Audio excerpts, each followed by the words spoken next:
Greetings, everybody. Today I will talk about the rights and wrongs of Double Dragon.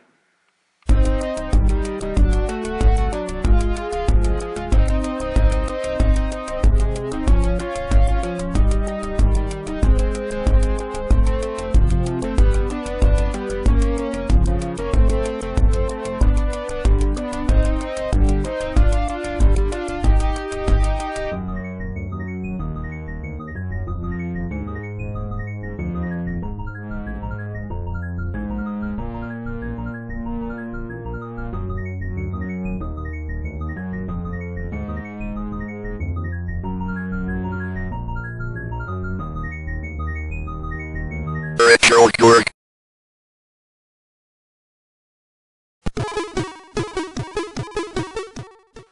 Double Dragon is maybe the beat-em up you think of when you're thinking of beat-em ups.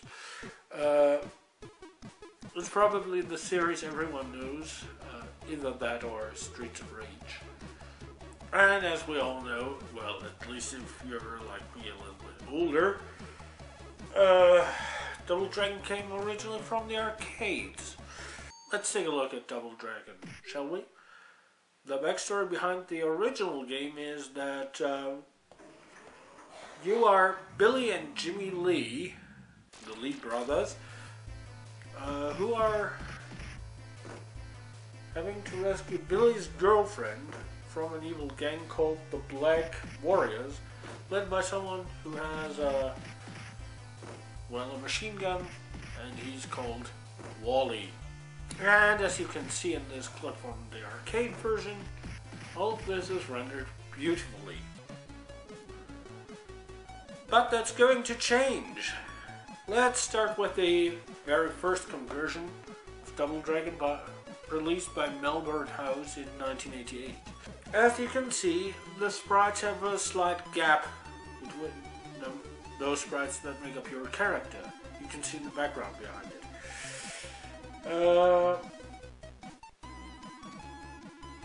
The moves feel stiff and awkward, and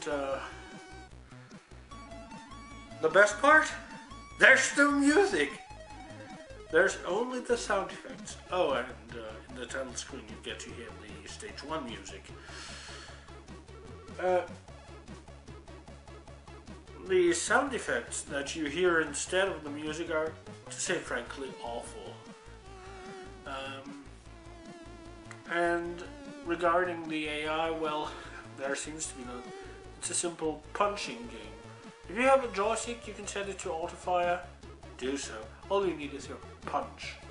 Oh, and the last fight of the game, where the Lee brothers face off against each other in 2-player mode, not happening.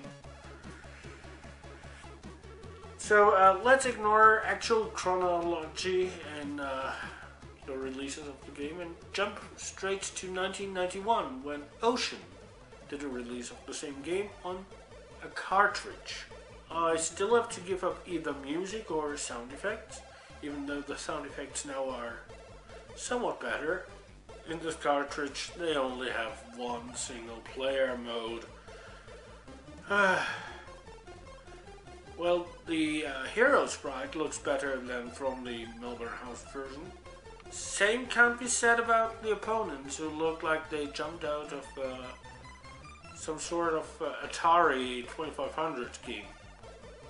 5200, sorry. Atari 5200. And they like to gang up on you. Which means, yeah, there is at least some AI involved. So, bravo, Ocean. But now, let's get back to 1989, but onward in story. Double Dragon 2, released by Virgin Mastertronic. In this game, Wally killed the girl he just rescued. So yeah, now you're wanting revenge. Well, we now have music and sound effects at the same time. The imagery is, let's say, let's say the arcade version looks way better.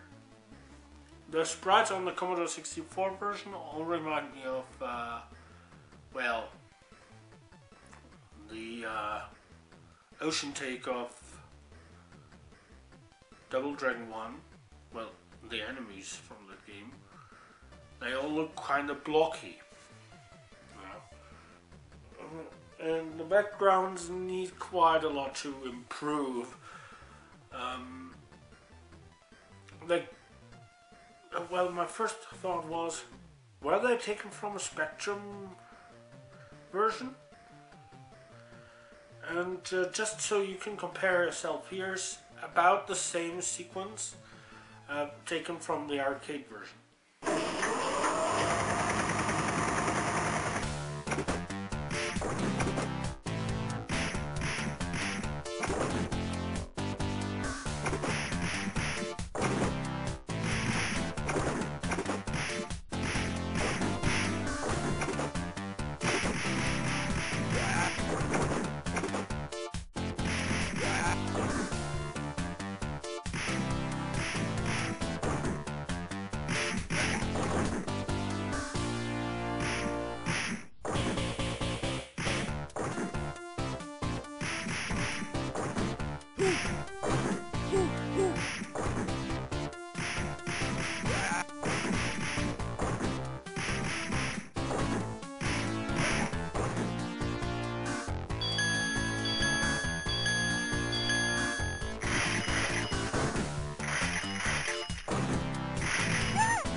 Quite a difference visually speaking, right?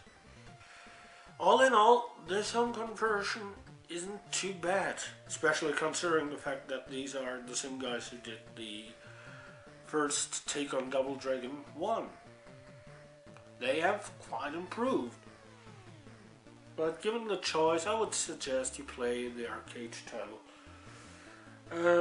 And now on to what is regarded arcade-wise as the worst part. Double Dragon 3, the Rosetta Stone from 1991.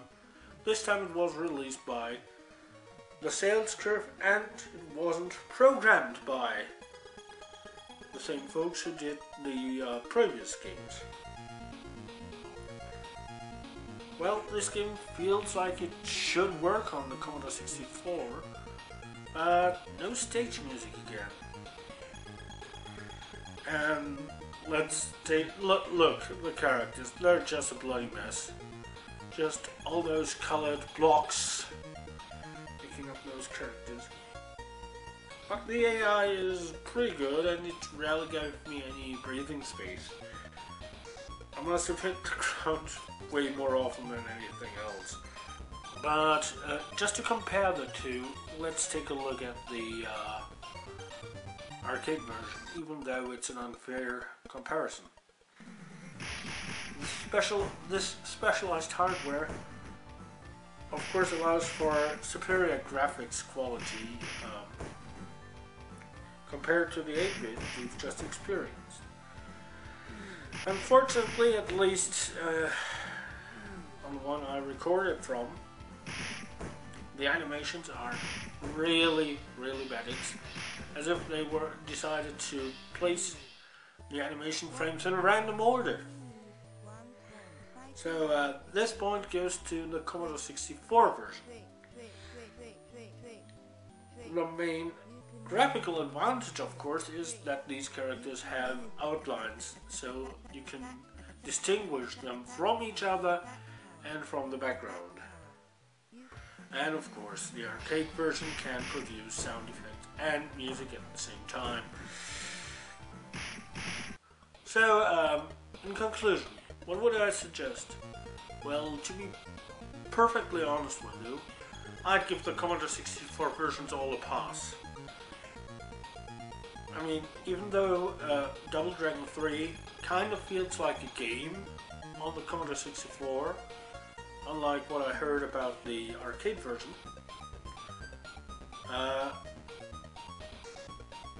they are generally less fun.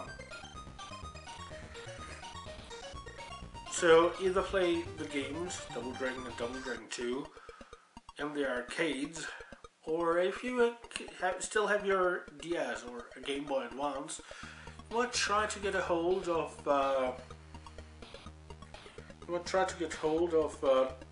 Double Dragon Advance, which is mainly a remake of the original Double Dragon, but it incorporates elements of the later games, as well as from the seemingly better, in comparison to the Melbourne House version. To compare it, incorporates elements of the NES version, as well as of Double Dragon 2. There is also apparently an iPhone game out there, which also is supposedly basically a reimagining of the original, and done by the same people who did the Double Dragon Advance. But since I don't have an iPhone and I don't want one, to be honest, well, it's up to you to find out. And that's all Double Dragon I got today for you.